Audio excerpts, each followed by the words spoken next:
Oi, tudo bem?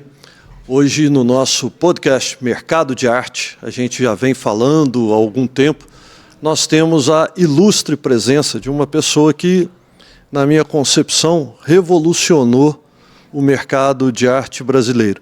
Revolucionou como começou há muitos anos atrás, na década de 80, com seus leilões, e a gente estava batendo um papo aqui, dos leilões começaram pequeno e foram indo, até que os magazines internacionais passaram a ter a atenção pela primeira vez, pelo que eu percebo, para o Brasil, olhando os leilões de James Lisboa. Está aqui um prazer receber o James Lisboa aqui no nosso podcast, juntamente com Pedro Emílio Baldi, que era âncora lá na Jovem Pan, agora é âncora na Paiva Frade. Tá ótimo. Mas, James, prazer recebê-lo. Alexandre, primeiro, obrigado aí pelo convite, muita satisfação estar aqui com vocês. Eu confesso que eu não conseguia abranger todo esse dinamismo e tudo aquilo que você está construindo aqui na cidade de São Lourenço sem ver. Não é? Fiquei realmente impressionado com o teu trabalho, com o teu profissionalismo, com a simpatia da Simone, que me mostrou todas as instalações, o trabalho que ela desenvolve como restauradora, realmente uma coisa muito especial. E eu estou vendo que quando se planta alguma coisa, independe do local, as coisas funcionam porque existe a capacidade individual de cada um. Muito se fala de que essas coisas só podem funcionar nas grandes capitais. Não é bem assim. Quando você apresenta alguma coisa de muito especial, de um bom trabalho, de boas telas, de boas esculturas, de bons móveis, tapetes, o mercado é aberto para todos nós. E hoje nós temos uma mecânica no sentido de trabalho que é a internet que entra em todo o Brasil. Então isso cria um dinamismo muito importante, não só para as casas leiloeiras que trabalham com isso, mas também para o público em geral, que não precisa mais se deslocar para poder ter obras adequadas, obras boas e obras de grandes artistas nacionais. No decorrer vamos citar isso, porque isso aconteceu, no decorrer da pandemia, consta que os leiloeiros não vão conseguir mais fazer leilão, porque não tem mais leilão presencial, essa coisa toda. Muito pelo contrário, se criou e buscou, através da internet, uma divulgação forte daquilo que todos nós trabalhamos, ampliou muito no sentido de divulgação, e hoje eu diria que 70%, 80% dos leilões são feitos através dessa mecânica e que dá resultado. Não importa onde você está, você tendo um produto bom, você vende para todo o Brasil através através da internet, sabe? Isso ajudou muito a todos nós. E eu fiquei realmente impressionado com o trabalho do Alexandre aqui em São Lourenço. São 4 andares da melhor qualidade, não é? A gente sabia da existência, mas quando vê o resultado é muito positivo. Aí a gente continua acreditando naquilo que se faz, plantando, porque plantando se colhe. Parabéns pelo seu trabalho aqui na cidade, Alexandre. Muito obrigado. Pedro Emílio.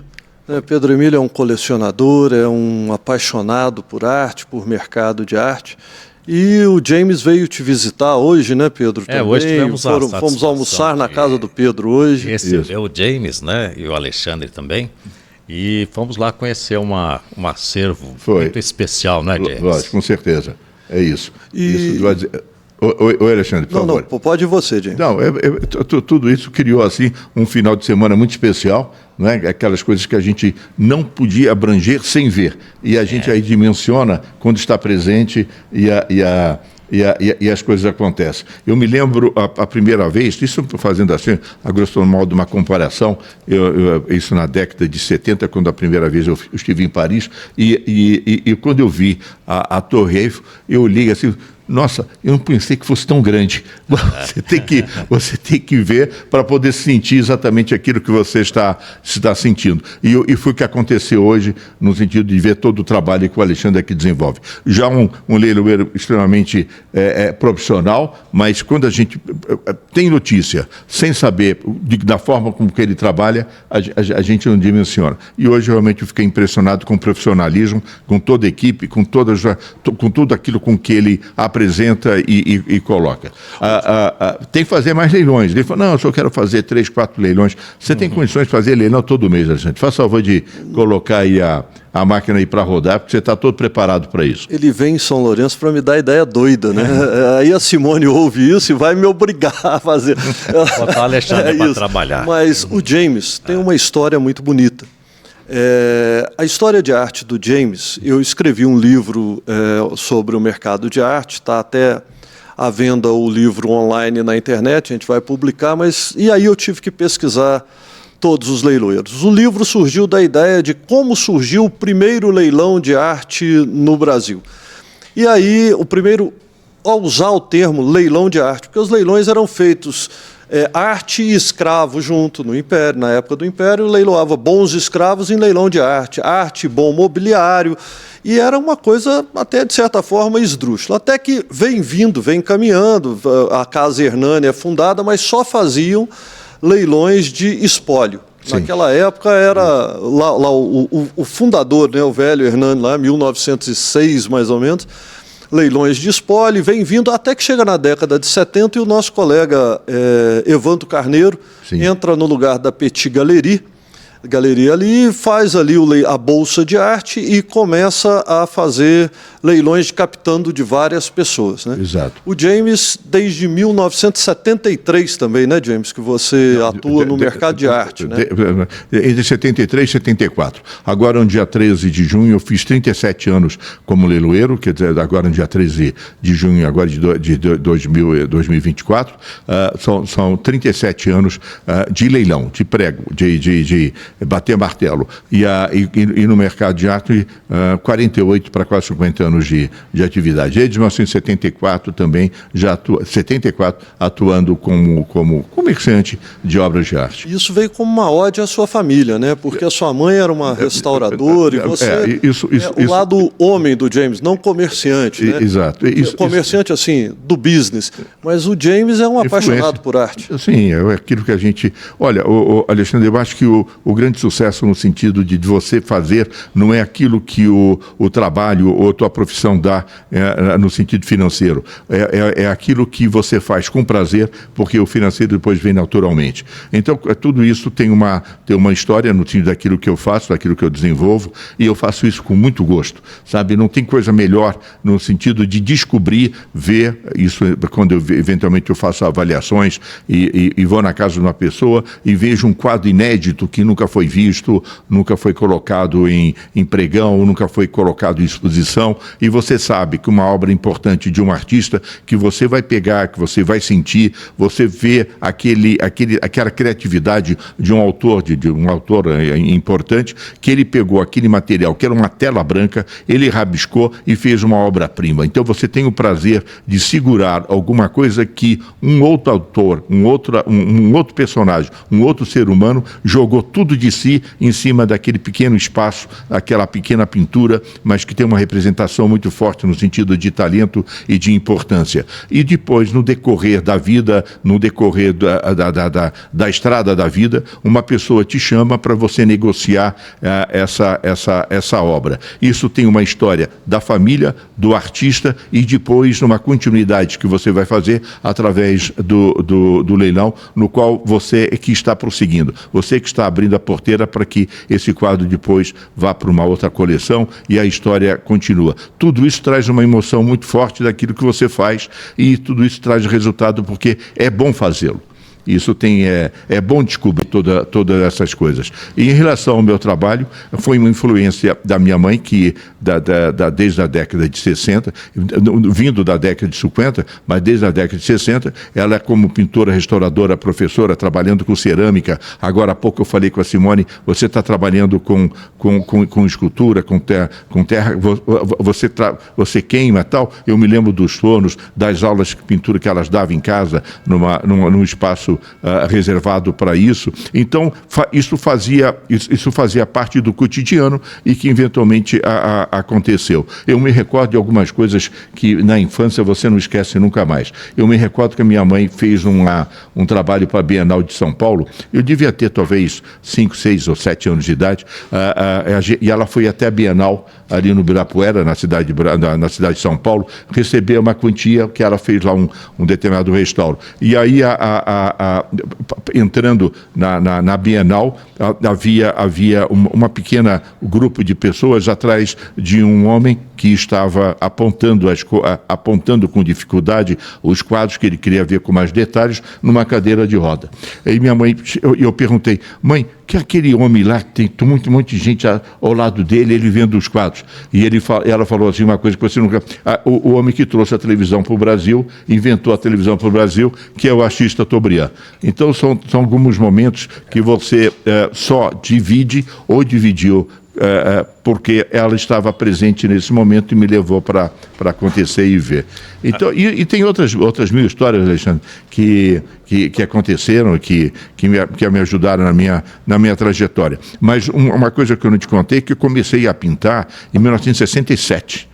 1967, 66, 67, eu comecei a pintar. Eu pintei em 67, 68, 69, em 70, em 71, em 72, em 73 eu fiz a primeira exposição na Avenida São Luís, que era naquela época uma avenida extremamente charmosa em São Paulo. Fiz a minha primeira exposição, a segunda exposição em 1974 em Porto Alegre. Eu me recordo bem, em Porto Alegre, lá no bairro Moinhos de Ventos, e desenvolvi esse meu trabalho durante muito tempo. E aí, tem tempo para contar essa história, Eugênio? Tem todo o tempo do mundo. E aí eu levava meus quadros para uma galeria na cidade de Paraty, que sempre vendia muito, tinha muita liquidez e tal, eu me lembro bem que a galeria, a gente ia por Cunha, e quando chovia, ficava lá atolado, tal, essa coisa toda. Quem conhece sabe dessas histórias. E quando a gente descia para levar lá, era em frente ao Bar do Abel, que tinha uma coleção fantástica de pinturas de cavalos do Takaoka. E aí eu tinha um dinheiro a receber, e aí eu perguntei para o dono da galeria, que é a pessoa que tomava conta, nossa, você tem 2 quadrinhos ali do Graciano, de 1942, duas figuras como se fosse uma capoeira, tal. Ele me fez um preço bom, eu comprei os 2 quadros. Eu comprando esses quadros, trouxe para São Paulo, tal, essa coisa toda, vi que eram 2 peças boas, pus uma moldura nova, tal, e aí fui comercializar o quadro. Um deles eu vendi e pagou os 2. E confesso que isso daí foi o veneno da maçã, que me tirou dos cavaletes e que do cavalete me colocou no pregão, porque a partir daí eu comecei a desenvolver um trabalho de comerciante de obras de arte, porque isso motivou. E aí eu dei essa atitude, deixei a pintura, não é? E estou comercializando hoje através de leilão todo esse período. Aí parou então a pintura? Não, parei a pintura. De vez em quando tem um colega assim tal, que me aparece lá no escritório que a gente tem lá em São Paulo, me traz assim um quadrinho, um quadro embrulhado, não é? Olha, eu trouxe esse negócio aqui, eu encontrei, eu achei assim meio interessante, mas não acho que não é nada demais. Se você não gostar, pode você joga fora. Eu abro um quadro meu. E o que você retratava em suas pinturas? E qual pintor que você... Não, é um quadro que eu pintei, não é? E que está na casa de alguém viu, tal, comprou e depois me trouxeram de presente. Mas o que você gostava de pintar? Os temas? Sim. Olha, eu confesso que o seguinte, uma coisa que eu tenho também muito orgulho de ter feito, antes da exposição de 73, em 1970, 71, eu expunha na Praça da República, que era o local que eu poderia, porque naquela época, 1970, havia só 3 galerias em São Paulo. Era a Galeria Fink, Portal, Cosme Velho e Documenta, essas 4 galerias. Hoje tem mais de 100, 4 galerias. E eles não davam muita bola para artista naif. não davam bola para artista naif e nem davam bola para pintores concretistas. Olha só, pintores concretistas hoje que valem milhões, aqueles que construíram a carreira da década de 50. Bom, então, qual a opção que eu tive? Eu fui vender quadros na Praça da República, já tinha até, confesso a você, um relativo sucesso no sentido de venda. E eu usava o tema cristão, bíblico, como referência. E eu eventualmente brincava entre aspas, mas eu colocava da seguinte forma: faço Jesus Cristo para cristão e faço Moisés para judeu. Uhum. Agora, quando um hebreu via Moisés com as tábuas sagradas, ele ficava todo doido. Ele falou: eu tenho que levar esse quadro de qualquer jeito, porque é raro o tema se encontrar no mercado. E fiz vários, vários deram resultado, e eu usei isso como tema. Muitos falavam que eu tinha uma influência lá do Raimundo de Oliveira, tal, essa coisa toda, mas não foi bem assim. São as mas cores, você conheceu ele? O Raimundo de Oliveira, não. O Raimundo de Oliveira, ele... um grande pintor, faleceu em 1966, vocês sabem, ele suicidou-se e tal, não é? Ele tinha uma trajetória baiana, depois do Rio de Janeiro, expunha na Galeria Bonino, hoje talvez seja o artista naif de melhor projeção no sentido de valor e de mercado. Mas eu vim a conhecer ele depois através de livros e de situações, mas a minha influência não é dele, eu não vejo influência. Tem um trabalho totalmente à parte, tá? Eu diria para você que eu não deveria ter parado, mas não me arrependo de tê-lo feito, porque naquele período foi um período positivo. Para você ter uma ideia, na Praça da República, quem expunha num determinado local e o espaço era a família Silva, que eram 3, 4 ou 5 pintores, e uma dessas Silva era Maria Auxiliadora da Silva, que hoje talvez seja a artista naif, junto com o Zé Antônio, mais procurada no mercado, que pega preços fantásticos. E como é que é a vida? Eu me recordo que vários pintores naquele período queriam ou necessitavam vender para se manter durante a semana, ou então para ter um dinheirinho para comer um filé no Boi na Brasa, que era logo ali na esquina, que quando a gente vendia, tinha 2 restaurantes para poder ir, a turma ia. O Boi na Brasa quando vendia. Quando não vendia, estava duro, era o Gato que Ri, que era uma massinha meia boca, mas era lá que a gente podia almoçar. Então todas essas coisas faz parte, a gente acha muita graça no momento, mas naquela época se rezava para não chover domingo, porque chover domingo, você vender durante a semana toda. Não ia para um boi na brasa. Aí não tinha mais o boi na brasa. Mas todos esses artistas se projetaram nessa época e trouxeram, muitos lá depois se tornaram artistas profissionais no sentido de caminho ou de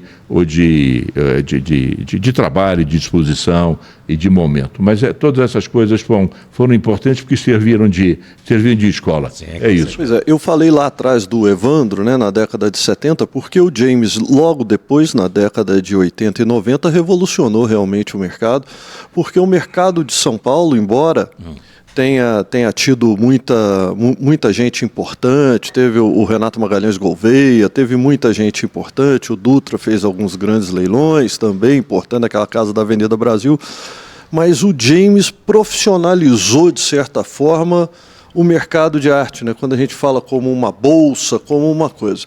E tem uma parceria que deu muito certo aí, né? Que foi você e seu filho, né? Seu filho é uma pessoa brilhante. Ele trouxe a dinâmica atualizada de alguma coisa que eu realmente eu estava totalmente ultrapassado, nem sabia que havia essa mecânica, esse instrumento de trabalho que é a internet, não é a forma, não digo agressiva, mas constante no qual ele desenvolve esse trabalho, que é essencial. A gente tem a experiência da vida vida no sentido de colocar tudo isso que se passa. Mas também se você não cria uma atualização, não é, daquilo que está, ou que os recursos lhe permitem, você realmente fica para trás, não é? Você tem que estar sempre atualizado. E que eu vi aqui com o Alexandre Paiva, que tem aqui uma galeria, eu não digo até do século XXI, século XXII, eu nunca vi tanta tecnologia para poder desenvolver todo esse trabalho, e isso tudo é muito importante, e você está extremamente atualizado. E confesso que eu não vejo e não vi, talvez eu tenha visto, talvez na Sotheby's de Nova York, mas você tem aqui um estúdio e que desenvolve uma divulgação e um profissionalismo que isso devia ser demonstrado para todo o país, para os outros eventualmente sabendo que é dessa forma que se deve trabalhar. Ô James, mas eu acho que da forma, muito obrigado, mas assim, eu me inspirei muito em você, realmente. Eu estava até te contando o dia que a gente nem se conhecia, eu fui lá na sinagoga, era uma sinagoga... Era um salão que nós fazíamos na rua Caçapava, ali na 9 de julho, né, na Caçapava. Eu fiquei impressionado de ver a qualidade do seu leilão e, mais do que tudo, a sua postura como leiloeiro, porque a sua postura transmite confiança. Mas o segredo disso, eu fico pensando, que porque o pai vê o filho crescendo, todo mundo gosta, né? Pai, o sonho do pai se realiza no filho. Lógico. E o filho, eu imagino ele, a emoção, saber que ele é parte disso e ele vê o pai crescendo. Porque vocês cresceram juntos. Isso. Não foi, ele é filho do James, que meu pai é o leiloeiro, mas sim, vocês fizeram, porque você já ralou muito, né, James? Poxa, o que é isso? Lembra de montar e desmontar caminhão para levar para o hotel, para fazer leilão, para baixo. Agora há pouco a gente estava comentando as cidades, não tem uma cidade em São Paulo que eu não já fui, a gente já foi até carregar quadro, para caminhão foi na frente, para Fortaleza, para Belém, para Recife, e no meio do caminho, vários, aqui em Minas, em Araxá, os leilões eram constantes, né? Presidente Prudente, Bauru, São José do Rio Preto, Guarujá, Constante, Santos, São Vicente, onde você puder imaginar, a gente fazia leilão. Carregava, o caminhão ia na frente, você ia atrás, para sair de São Paulo para Araxá, são 12 horas de viagem. Sim. Chegava de manhã, montava tudo aquilo, leilão depois à tarde, à noite e tocava. Era assim. Mas tudo isso, Alexandre, é o seguinte, foi um aprendizado muito forte, muito importante, no sentido de você desenvolver o trabalho e acreditar naquilo que faz. Porque teve percalço? Teve dificuldade? Teve situações que a gente armava todo o circo, deixava tudo montado, não aparecia ninguém. Então tinha algumas coisas que influenciavam de tal forma, mas você acreditava. Eu me recordo uma vez que a gente montou no Spa em São Paulo, se não me engano em Sorocaba, tudo pronto. Depois do jantar vai dar o início? Vai, 8h30, 9 horas, etc. Naquele dia que foi escolhido para poder fazer o pregão, tinham raios de um final de novela da Globo. Então, sabe aquelas novelas que dá pico, 90 pico, todo mundo quer saber quem assassinou quem ninguém. O que acontece? Aparece ninguém. Não é? Mas tudo bem, termina a novela, o pessoal foi 10h30, 11 horas, tal, mas você fica agoniado, porque aquilo faz parte do teu trabalho, do teu dia a dia, é daquilo que você vive e tal, essa coisa toda. Mas então você acreditando, as coisas acontecem. Importante, no decorrer de todo esse período, que eu tenho muito orgulho de dizer, que é o seguinte, eu sempre acreditei no meu trabalho, sabe? Você não pode... ao perder o jogo, você não perde o campeonato. Você continua, porque na curva você chega lá. Eu também passei por muito isso. Marcava o leilão quando tinha a tal da novela da Globo e caía no feriado. Eles gostavam de fazer o fim da novela próximo do feriado, quando era quinta e sexta, e repetia o capítulo no sábado. Isso. Era isso, eu quase morria. Se eu morrer mais cedo, eu acho que eu devia viver 10 anos a mais, mas eu vou morrer por causa do estômago, daquela dor, aquele frio, porque estava toda a aposta ali naquele leilão, né? E eu também acho que a gente não perde o campeonato, mas quando perdi aquela partida, quantas vezes? Uma vez veio um marchand do Rio de Janeiro para cá com um monte de quadros e foi exatamente um leilão desse da Globo. Sim. Fim da novela. E ele não vendeu nenhum quadro. E nem eu. E foi muito ruim e tal. No dia seguinte ele chegou para mim e falou assim: você me compra um quadro, eu me lembro até do Romanelli, valia 2 mil e poucos dólares por $500, $400. Eu falei, por quê? Aí ele falou, porque eu preciso do dinheiro para pôr gasolina, que eu não tenho. Era o risco. O nome dele era Joel Cossenza. Sim, eu sei. E aí eu falei, Joel, vamos fazer o seguinte, eu tinha o dinheiro, estava até bem na época, eu te empresto o dinheiro e não vou comprar teu quadro, depois que vender o quadro você me paga. Ele ficou eterno agradecido, fala bem de mim, acho que até hoje, faz tempo que eu não vejo ele, mas até hoje. Então era sempre esse risco. E aí você passou muitas perrengues, como todo mundo, em leilão e tal. Miguel Felmanas também fazia, era muita gente fazendo esses leilões. Trabalhamos juntos durante muito tempo, lógico. E aí, chega na década de 2000, né, que você e o Acácio começaram essa parceria? Foi começo dos anos 2000. Já estamos juntos há quase 20 anos, 2002, 2003. E a gente começou a dar continuidade constante em leilões. Empreendedor você senão não tinha coragem de fazer essa loucura de viajar, essas coisas todas, né? Eu fiz muito também, fiz até no Yacht Clube de Vitória e tal. Sim. Eu comecei em 93, um pouquinho depois, mas... James empreendedor. James, um homem de uma lisura que o Brasil inteiro te conhece, sabe da sua lisura, da sua transparência. Eu nunca vi o James comentar mal de alguém. O James está sempre, quando ele não tem coisa boa para falar, ele não fala nada. Então é uma coisa que eu aprendi observando. E aí você se encontra com teu filho, o Acácio. O Acácio hoje entre os maiores players do Brasil, do mercado de arte, já internacional.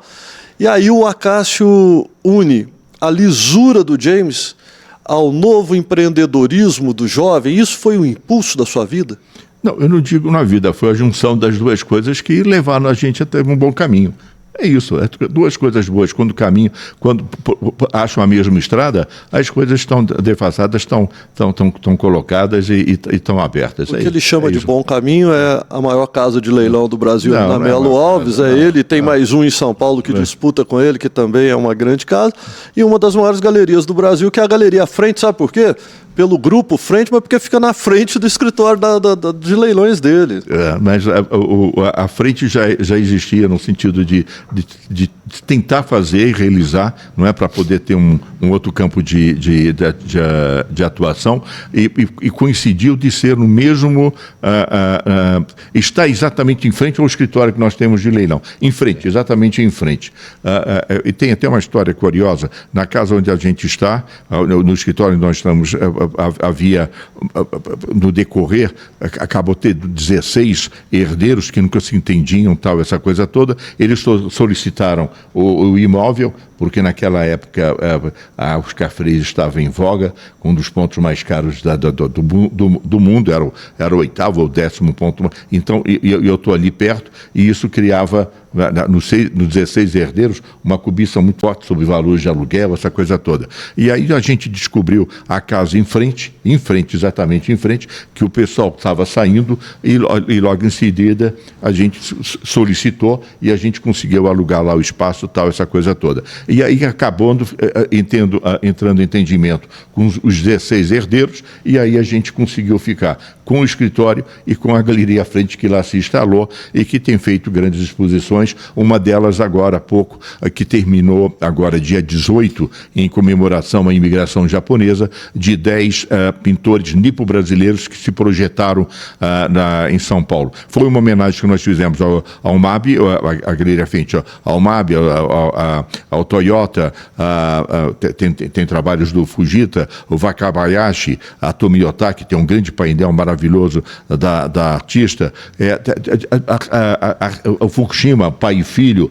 Então, todos esses artistas que tiveram uma trajetória no decorrer do século XX de pintura nipo brasileira estão lá expostos. A gente já expôs de Iberê, fizemos uma grande exposição do Gilberto Salvador. Ela faz exposições temáticas importantes no sentido de trabalhar em cima de artistas que têm uma projeção, uma história já muito forte no sentido de mercado. Fizeram do Krasner também, né? Do Krasner, a Portinari, fez. Do Portinari, e do Portinari. Talvez a maior exposição em galeria de Portinari, eu acho que Portinari foi uma exposição de porte. A gente editou um grande livro que eu te trouxe hoje. Depois eu quero que você veja isso com muito carinho. Uma exposição sem patrocínio, mas que nós conseguimos a autorização do João Portinari, e ele citou que foi a melhor exposição que ele já viu do Portinari numa galeria privada, numa galeria pública. Nós trouxemos quadros fabulosos, importantes, não só quadros à venda, mas de grandes coleções e que foram lá expostos. Então, tudo isso é um desenvolvimento de trabalho que é para colher na frente. E, de imediato, o resultado financeiro não vem, mas vem a longo prazo. Importante é plantar, e essas coisas estão saindo dessa forma. E a gente aqui fala de mercado de arte. Como que você vê o futuro do mercado de arte? É promissor? O mercado brasileiro, o nosso mercado é muito novo, se a gente comparar com os mercados da Europa Sim. E até dos Estados Unidos, é muito novo. Como que você vê, você que muitas vezes dita o caminho, né? O artista valorizou no James, valoriza em todos os lugares. Como que você vê o mercado de arte hoje? Olha, o mercado de arte hoje, ele é dinâmico, mas eu sinto que grande parte da clientela, principalmente aquela que tem na faixa de 30 a 40 anos de idade, que está atuando, comprando e investindo, ele quer segurança naquilo que está adquirindo. Então, se procura sempre se fazer através de artistas profissionais que têm uma carreira sólida e séria, não é? E vender aquilo que é de melhor, porque o melhor nunca deixa de ser. Então, sempre tem uma liquidez no sentido de procura e de oferta. E não existe meio termo. Você não, o mercado é sólido a partir do momento que você não inventa artista. O artista é talentoso por natureza, porque tem esse caminho, e as pessoas, ao adquirirem, sabem que aquilo vale de fato. Não é um preço artificial. E a gente tenta, através dos leilões que a gente desenvolve, ou mesmo as exposições na galeria à frente, mostrar o que existe de bom. E o que é bom, talvez não no momento, mas no dia seguinte vende. E você tem alguns nomes para exemplificar? Se citar nome de artistas, tem diversos, é muito amplo. E depois, se eu cito, eu esqueço um, depois o artista lá na frente, você esqueceu de mim. Tá certo. Mas tem uma série. Hoje, através das feiras internacionais, isso é uma referência. Eu diria para você que se descobria e sabia de artistas através das bienais. As bienais de São Paulo, da década de 50, de 60, foram muito importantes no sentido de abrir a visão dos artistas brasileiros daquilo que se fazia no mundo, não é? Isso teve uma transformação comercial. Agora, no século XXI, os grandes eventos são feitos através dos salões internacionais. Os salões internacionais começaram a serem cobiçados, e as galerias brasileiras começaram a expor. E a expor artistas brasileiros em salões de fora, tanto da Europa como da Ásia, como dos Estados Unidos. E os curadores das grandes instituições europeias e americanas começaram a ver que existe uma arte brasileira de extrema qualidade e que as instituições não tinham. Não havia, eles não estavam enxergando. E através desses grandes salões, esses grandes salões internacionais, eles estão adquirindo e colocando para dentro obra desses artistas que hoje são bastante procurados e respeitados, a ponto de alguns museus internacionais virem trazer esses artistas, não com curadoria brasileira, mas com curadoria estrangeira, para serem expostos no exterior. Eu vou citar só um nome como uma referência de mercado e de importância. Tarsila do Amaral, que aqui sempre teve uma procura relativa, mas a partir do momento em que a Tarsilinha, que fez um trabalho importantíssimo para sua bisavó, ela criou e levou para fora, para o MoMA de Nova York e para o Museu de Arte Moderna de Chicago, obras da Tarsila. E a partir desse momento, o mercado dela explodiu no sentido de importância e de valor, a ponto do MoMA de Nova York, há 2 anos atrás, comprar uma das telas da Tarsila por $20 milhões, que é um recorde dentro da artista e um recorde para um artista brasileiro no exterior. E E essa obra está exposta, não é que comprou para pôr no acervo, essa obra está exposta. Então você vê que existe uma série de artistas brasileiros que precisam e que vão ser descobertos através do mundo e que vale a pena no sentido de investimento. Agora, a gente também tem que entender que grande parte da clientela tem que entender que investimento em obra de arte não é comprar na segunda e vender na terça. Eu digo isso para todos, você tem que esperar no mínimo de 5 a 10 anos. Porque isso é um prazo médio de um artista se consolidar daquela fase no mercado e se mostrar presente. Isso é essencial, isso é muito importante. E ele depois acompanhar a trajetória do artista no sentido de acumular, ter mais quadros, ter a fase dele, a fase do artista de vários momentos, etc. E ter essa relação custo-benefício. Eu tenho um cliente que tem até ele tem 2 filhas gêmeas, que ele compra de 10 a 12 quadros por ano. Ele compra de 10 a 12 quadros em leilões e exposições. E isso ele coloca no nome das filhas, porque ele vê uma projeção que é muito melhor que qualquer outro tipo de investimento. Porque quando elas tiverem 18, 20 anos e precisarem, vamos supor, exemplo, caso ele falte de recurso para poder pagar uma faculdade ou ter meios, ele diz, olha, elas vão ter 150 ou 200 quadros. Tenho certeza que 10% dessa coleção que eu estou fazendo, 10% vai pagar toda a coleção e vai dar recursos para que elas eventualmente possam manter. Não que ele tenha isso como um objetivo, mas se for necessário, ele acredita que isso vai dar resultado. Daqui 20 anos, quando elas estiverem adolescentes, elas vão ter 200 quadros que elas podem eventualmente dispor para poderem se manter ou poderem eventualmente precisar no sentido de estudo ou de vida. É uma perspectiva de investimento. É dessa forma com que ele está enxergando e ele tem, sob meu ponto de vista, razão, porque não tem oscilações de bolsa, não tem oscilações de moeda e não tem oscilações de mercado. Ele acha que é uma coisa sólida que dá resultado. E que, se todo mundo pensar assim, é uma forma de você ter um empate de capital. Interessante essa visão, né, Alexandre? De apostar, não é, nesse investimento durante um certo período. Chegou aqui o meu parceiro aqui, é o Charlie. Esse gato aqui, ele veio para cá no dia que aconteceu o Charlie Hebdo, aquele atentado do Charlie Hebdo. Sim. Então, todo podcast ele vem aqui... E mostra a sua presença. Ele vem, aí dá uma mordidinha e fica... Mas essa visão do James é uma visão perfeita. Tem um filósofo francês chamado Pierre Bourdieu. E o Pierre Bourdieu ele aborda muito campo e capital, né? Arte, campo e capital. Na questão da arte, ele coloca em 3 divisões, né? A primeira delas, ele coloca aquela arte daquela classe que é inerente. O cara compra a arte porque aquilo é dele, é da família dele. Ele nasceu no meio da arte, como o James nasceu da mãe restauradora, hoje é leiloeiro, o filho já é galerista. É natural. É natural para o James ver um quadro. Para aquela pessoa que não é natural, muitas vezes entra aqui, nossa, que lindo, que isso, que aquilo, se espanta.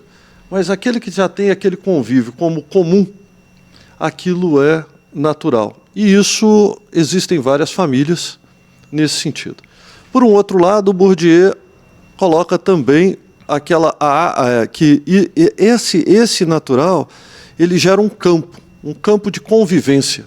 A pessoa que já tem aquilo convive com pessoas daquela cultura, então gera um meio. Quando a gente fala no mercado de arte, todo mundo se conhece, é impressionante, mas é verdade. Um ou outro que a gente não conhece, mas todo mundo se conhece. Por isso que o mercado de arte que eu digo, o mercado de arte transparente, um mercado de arte evolutivo, que é esse mercado que nós atuamos. E aí as pessoas que estão ali se conhecem, sabem quem são os players, sabem quem são os colecionadores, sabem. E tem aquele investidor, que é o que o James fala, o investidor. Ele compra, esse senhor, ele cai entre as duas, entre o colecionador e o investidor. É o colecionador que sabe que aquilo ali, quanto mais tempo aquilo tiver com ele, melhor é. É igual quem compra uma fazenda e a cidade vai chegando próximo da fazenda. O lucro dele está em não vender a fazenda, porque ela vai virar um condomínio. Quando a cidade ultrapassar a fazenda dele, aí ela vale uma fortuna. Vale uma fortuna, né? É bem assim uma coisa parecida. A arte não é para agora.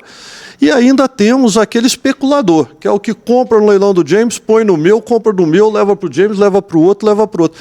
Eu, antigamente, via com maus olhos. Falava, puxa, especulação. Tá. Hoje eu acho que ele é o que faz girar, né? É o negócio. Ele é ótimo, porque ele compra num, leva para o outro e faz tudo. Ele cria dinâmica.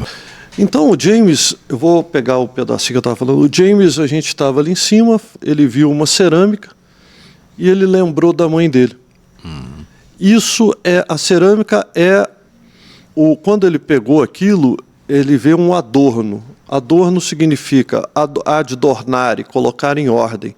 Aquela ordem trouxe para ele uma coisa que chama decoração. A gente fala, vamos fazer uma decoração? É decoração.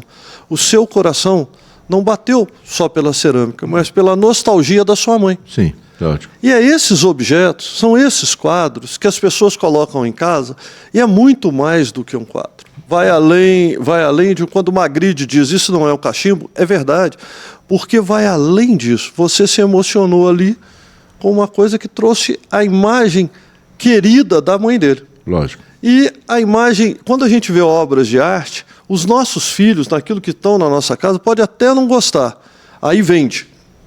Aí passam os anos... Se arrependem. Não é o mais comum, né? É aí vai... Nossa, isso aqui minha mãe tinha, não sei o que. Aí vai lá e compra de novo. Por isso que eu tenho esperança de que o mercado de arte não vai acabar. Não, isso nunca.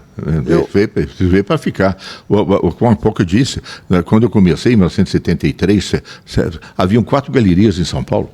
Havia uma casa de leilão, a Galeria Colétio, fez grandes leilões e tal, havia talvez galerias dentro de espaço de hotel, de uma instituição, de um instituto, mas galerias no sentido profissional de expor, haviam só 4. Isso em 1973, a gente está falando de 50 anos. Se as coisas continuarem nessa proporção, hoje você tem publicações de livros que são fantásticas. Divulgação, eu mesmo pessoalmente já fiz vários leilões via televisão, pelo canal Arte 1 da Band. Todas essas coisas criam uma situação que o mercado é muito amplo. Você tem um sem número de artistas que tem essa dependência no sentido profissional, que precisam de galeria, e as galerias vendem porque tem público comprando, então o mercado funciona. O mercado está... E tem muitos artistas que já têm uma trajetória internacional através da procura que existe, das descobertas que foram feitas através dos salões internacionais. E tem muito artista brasileiro com talento vendendo no exterior com preço relativamente alto e bom. Quer dizer, só pagam aquilo que vale. É o que está acontecendo. O mercado veio para ficar, Alexandre. É uma questão só...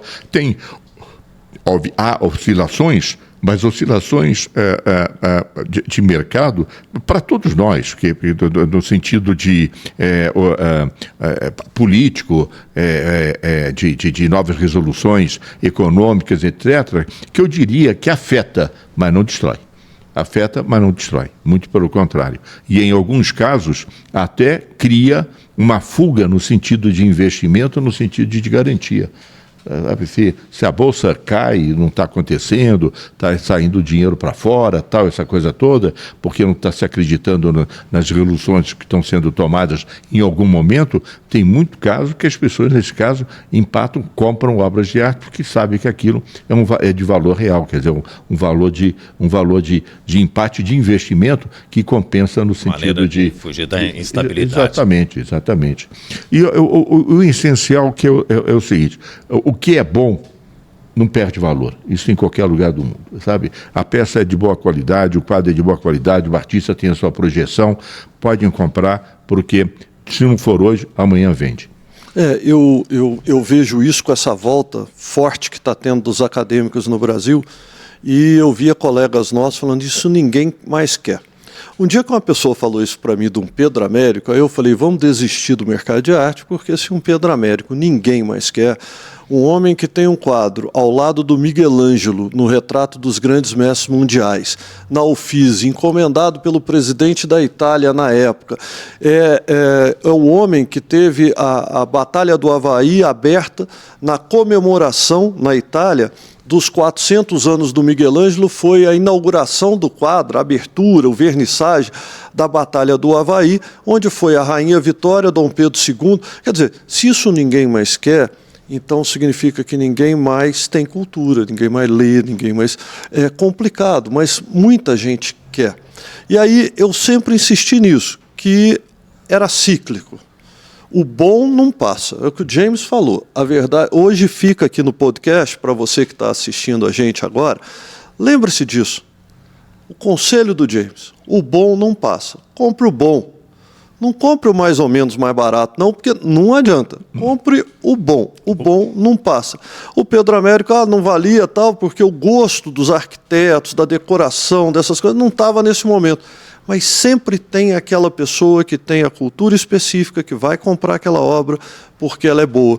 E agora, o que diziam que ninguém quer, está voltando com força total. Sim, muito. Lógico que o que os pintores acadêmicos têm, que é muito especial, eles têm cultura artística que ninguém tira. E a trajetória, e a história, isso não se apaga. Não é? Isso para citar o artista que você acabou de falar, ele foi professor, Pedro Américo foi professor da Tarsila. Quer dizer, a Tarsila, as primeiras noções de pintura foi com Pedro Américo, que é um grande pintor. Mas isso é ciclo, é aquilo. Não é hoje, é amanhã. Mas a qualidade desses grandes artistas fica. É uma questão só de momento. Existe muito modismo, existe, a gente sempre orienta para os clientes, isso é muito marketing, é muita promoção de determinadas galerias que têm interesses comerciais em determinados autores, mas não despreze aquilo que tem história, que estão em todos os livros e que tem qualidade pictórica. Qualidade pictórica ninguém tira. Sabe, fica, é uma coisa que fica, atravessa século e vai ficar. E é uma questão só de tempo, é uma questão de um sentido de... Um artista plástico para se fazer, no mínimo 40, 50 anos de trabalho, de persistência, de talento para ficar. E se você buscar todos esses pintores acadêmicos, foram estudar fora, patrocinado talvez por Dom Pedro,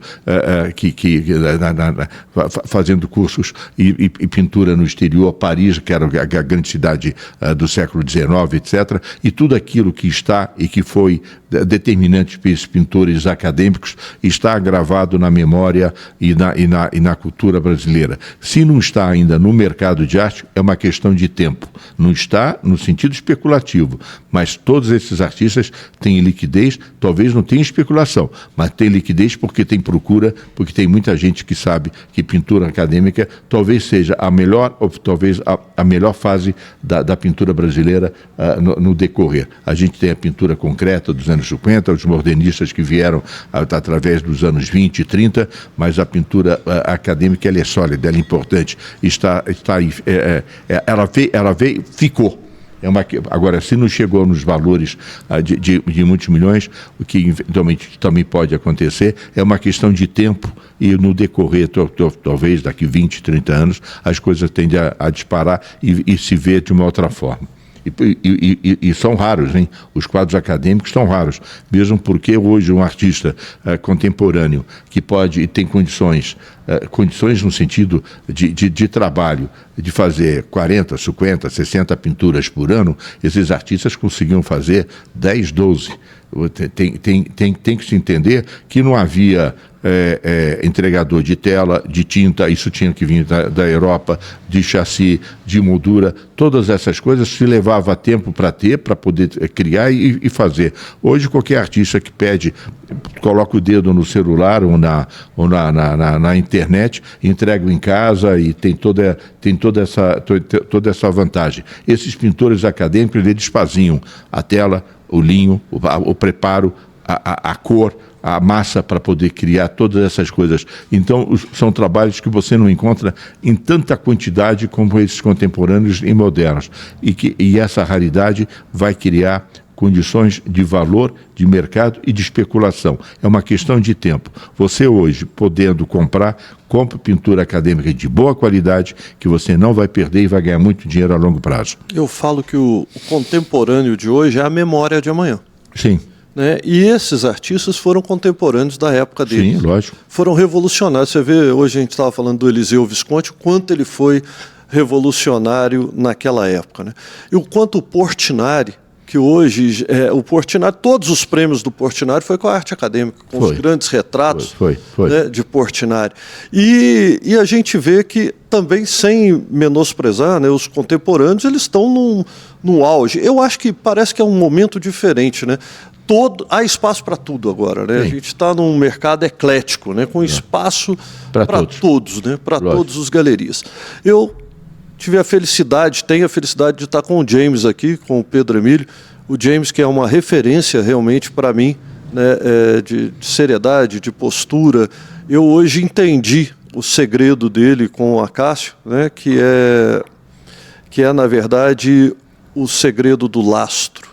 Sim. O James não mudou de lugar há muitos anos, no mesmo lugar. Sim. O James há muitos anos insistindo nas mesmas coisas e fazendo as mesmas coisas, que eu digo não é repetitivo, não. Fazendo as coisas com a mesma qualidade excepcional junto com seu filho. Então esse lastro trouxe o James à posição que o James está hoje, né? De grande leiloeiro, referência para todos nós no mercado, referência de seriedade.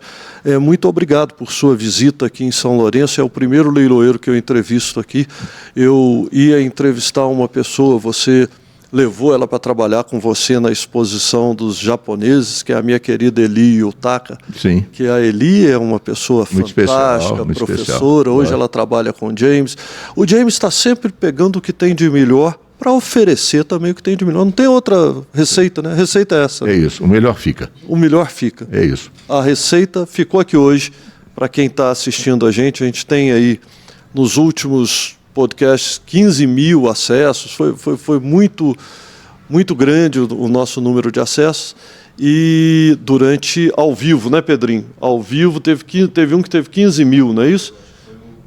Que foi falando sobre racismo, aquela coisa toda, com um professor também erudito, professor de direito, que trabalhou com Joaquim Barbosa, foi procurador no Rio de Janeiro, tudo, mas que também é erudito em arte, né, formado em arte erudita e tal. Então foi muito bacana.